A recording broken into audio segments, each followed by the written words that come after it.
কেন দাঁড়িয়েছি সেটা তো আমাদের ঘোষণাপত্রে আমরা বলেছি যে আমরা দেখতে পাচ্ছি যে সারা দেশে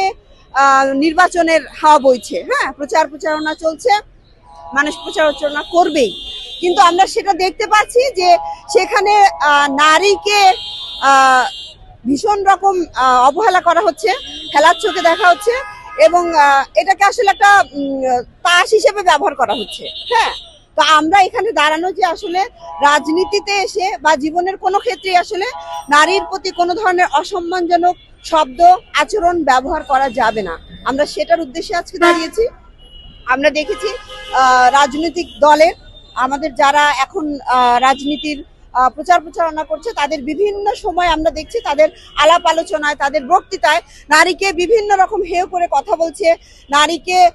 এবং আমরা একটা রাজনৈতিক দলের ম্যানিফেস্টোতে দেখেছি তাদের সকল নারীকে নিয়ে যা সকল সুযোগ সুবিধা